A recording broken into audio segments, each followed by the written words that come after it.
Whenever I smell asphalt, I think of Marine. That's the last sensation I had before I blacked out.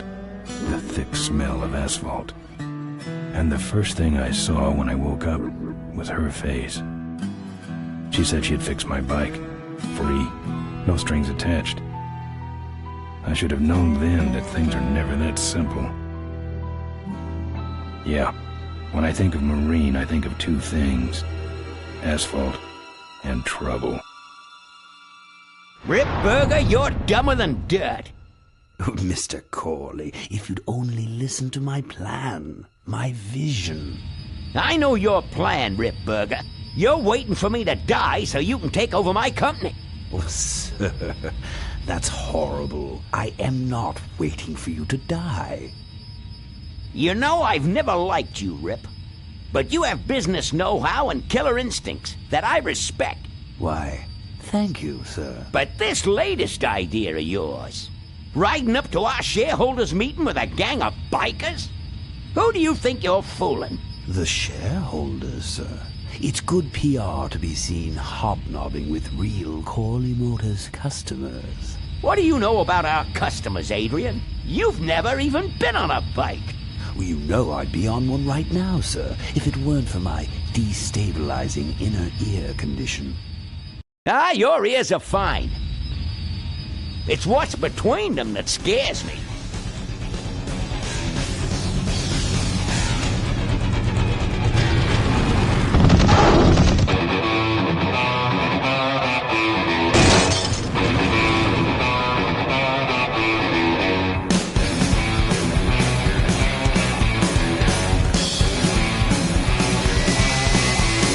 Now there goes some boys I can ride with. Step on it. Let's find out who they are.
Hey, Ben.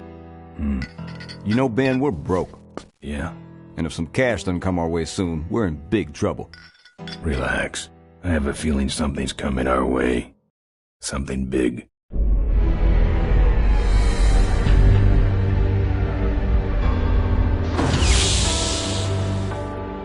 You better stay out here, Rip. This place is bikers only. All right. Who's the guy that drove over my car?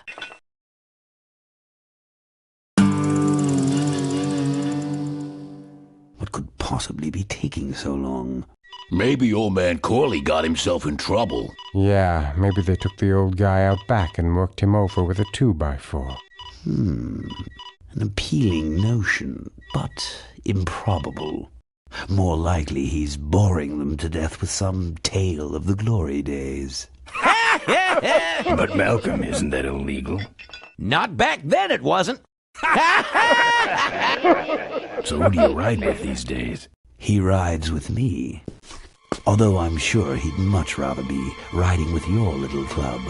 I told you to wait out in the limo, Ripburger. I thought you might like some help with your sales pitch, sir.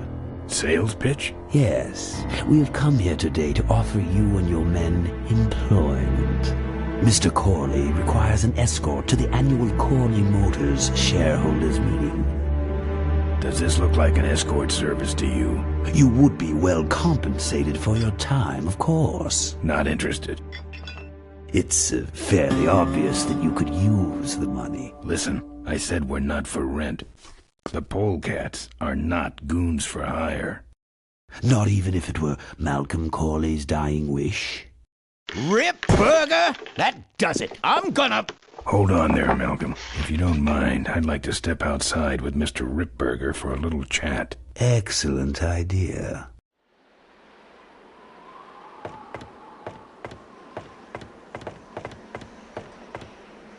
And the doctor says he only has a few months to live.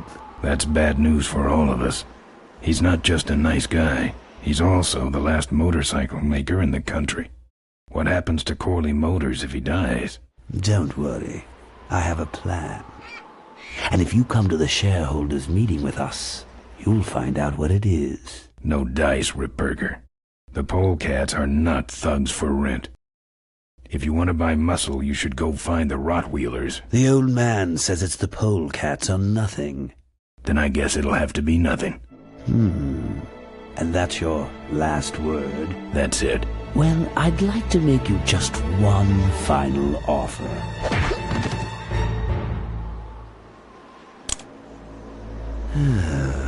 Bolus, take this coat and go get his motorcycle. We'll have to tie up this little 200-pound loose end. It will need to look like an accident. That stuffed shirt actually thinks I'll leave him in control of Corley Motors when I go. Boy, is he in for a surprise. Hey, where's Ben going? Your colleague has decided to accept our generous offer after all. As a matter of fact, he's gone on ahead to scout out the route. He did? Well then, let's roll 'em, boys. Yahoo! Corville, here we come.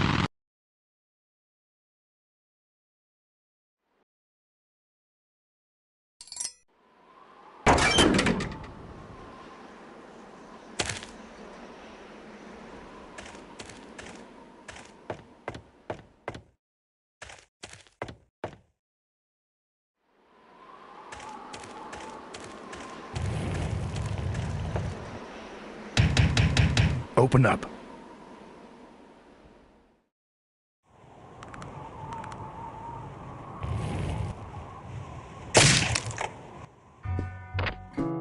I fixed your door. It was sticky. Look, I don't want no trouble. Just leave me out of this mess.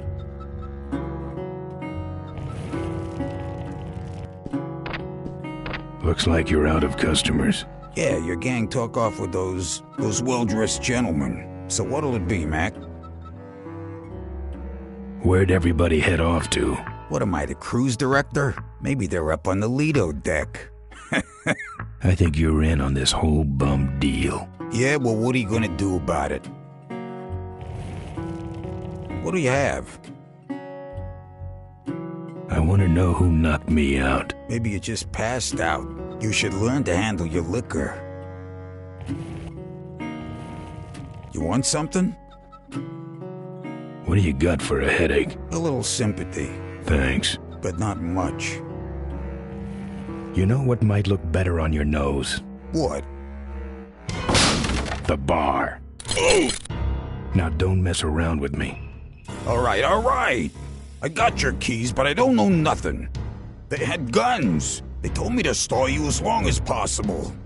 Why? I don't know. I overheard them say something about an ambush up the road. What else? Nothing. Look, man, here are your keys, all right? Oh, someone did say something about killing you and making it look like an accident. They didn't do too good of a job there. But why ambush the polecats? I'd better get moving.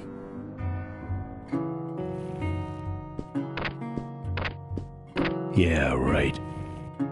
Play.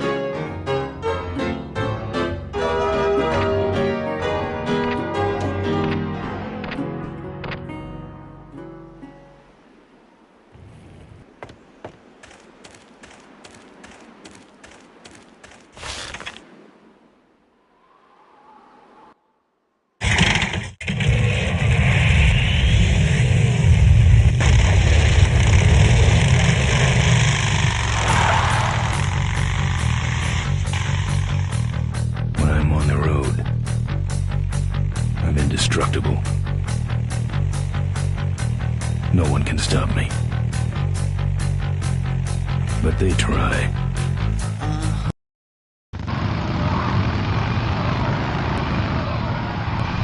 Hey, ain't you the A#1 polecat honcho?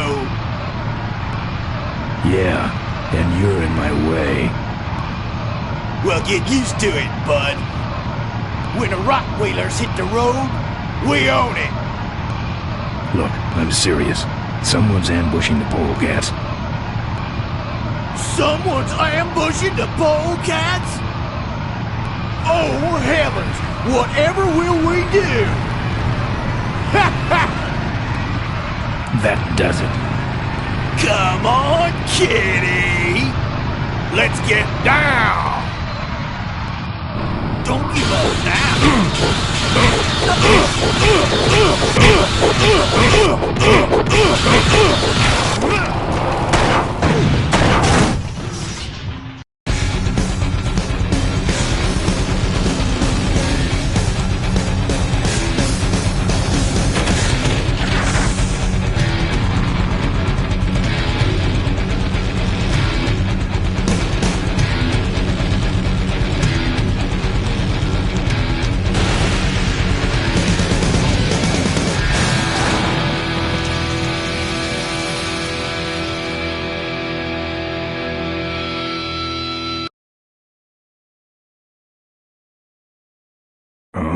I'd like to make you just one.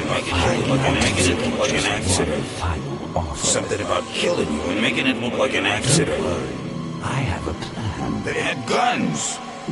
Malcolm Corley's dying wish. Something about an ambush up the road. I have a plan. Oh.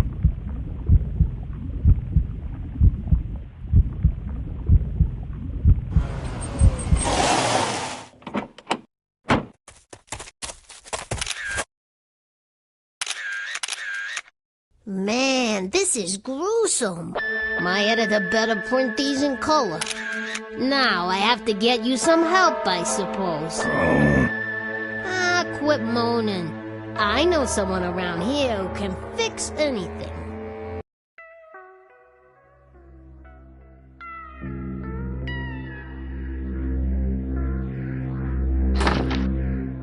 What are you?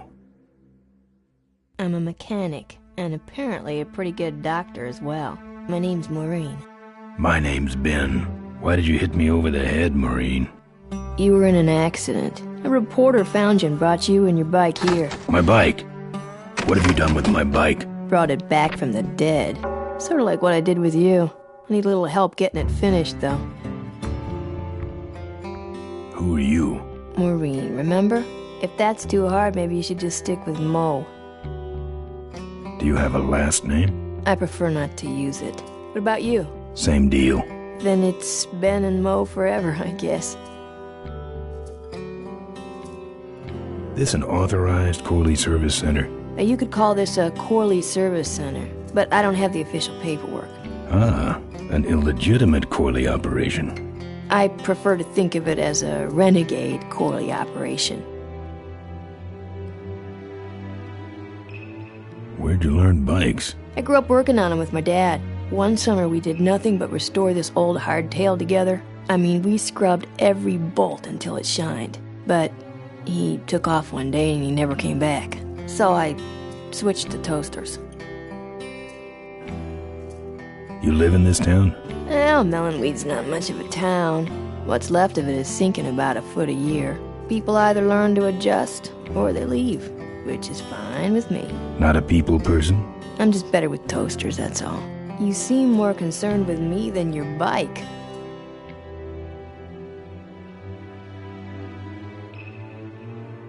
How's it look? It looks better than it did, but you gotta help me out. The front forks are wasted, so you'll have to get some new ones. And someone stole my welding torch. Can you believe that? I can't finish without one. And last but not least, I patched up your ruptured gas tank, but you're out of fuel and I don't have any.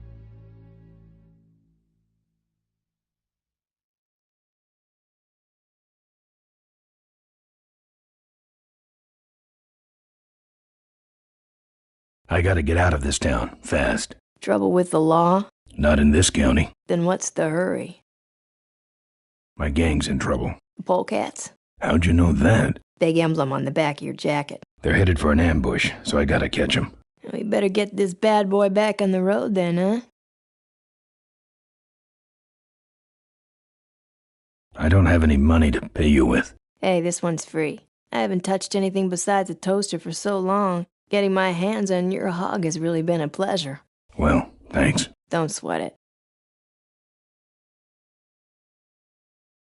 Where am I supposed to find all this stuff? You can hack it, tough guy. Where am I gonna find new forks? Well, they don't have to be new, just not broken into little pieces. You could start by asking Todd in the trailer across the way. He runs the junkyard. How am I supposed to find your torch? I don't know, set up a dragnet. Still can't believe someone would steal my torch. Who around here would do a thing like that? Where's the gas? Well, there's a whole tower full of it at the edge of town. I have this crazy, irrational intuition that tells me maybe it's worth checking out. Actually, I think I can handle it. Good. Well, I'll let you get back to work. Let me know if you need any aspirin or anything.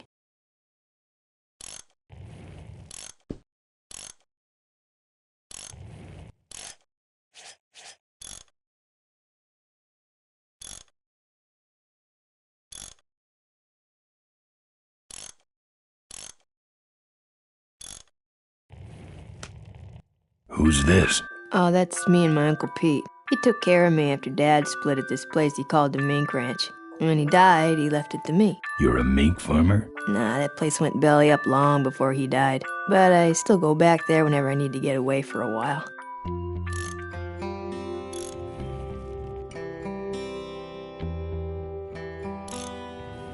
I'm not putting my lips on that.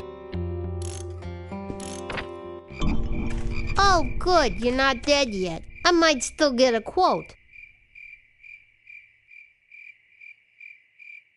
I heard you saved my life. Yeah, but don't worry. I wasn't trying to. I was just looking for some nice roadside disaster photos and you helped.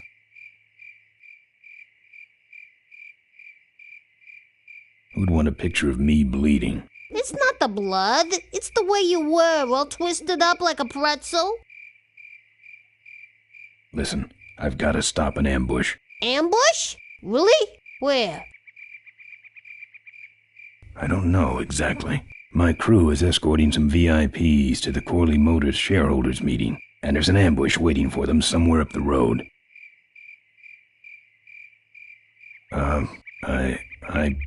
Yeah? This is hard for me. I need... Come on, man, spit it out. Could you give me a ride in your car? I've got to stop this ambush. You're right. We have to get to the ambush, all right. But I'm afraid I'm without wheels at the moment. How did you get us here? Hitched. Well, I'd better be going. All right, drive safe now.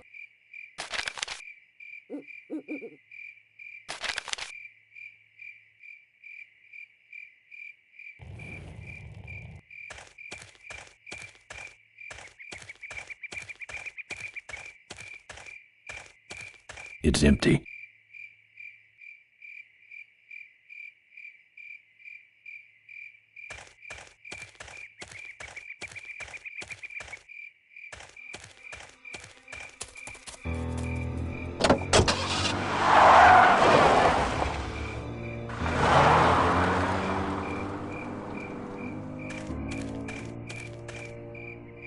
Thanks for the lift. Now I got a quote for you.